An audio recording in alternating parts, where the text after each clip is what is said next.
అస్మద్గురుభ్యో నమ. శ్రీమతే రామానుజాయ నమ. ఈరోజు విశేషాలను తెలుసుకునే ప్రయత్నం చేద్దాం. 22వ తేదీ సెప్టెంబర్ నెల 2025 సోమవారము. ఈరోజు నుండి ఆశ్వీజ మాసము ప్రారంభము. విశ్వావసు నామ సంవత్సరము, దక్షిణాయనము, శరదృతువు, ఆశ్వీజ మాసము, శుద్ధ పాడ్యమి. ఉత్తరా నక్షత్రం 11:30 వరకు ఉంటుంది. తర్వాత హస్తా నక్షత్రము ఈరోజు ఉంటుంది.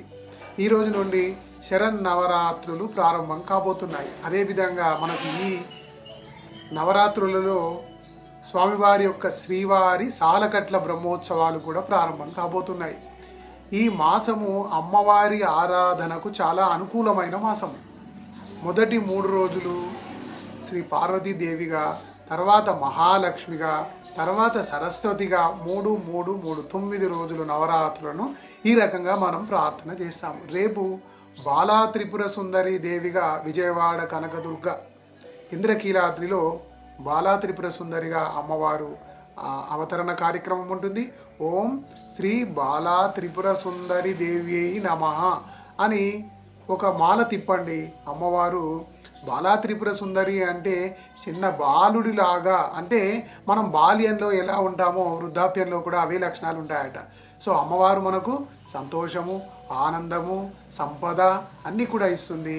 ఈ బాలా త్రిపుర సుందరి దేవికి క్షీరాన్న నైవేద్యము, తర్వాత ఈ గులాబీ రంగు పుష్పాలు, ఆ తర్వాత గులాబీ రంగు చీరను అమ్మవారికి మనం సమర్పించుకోవచ్చు.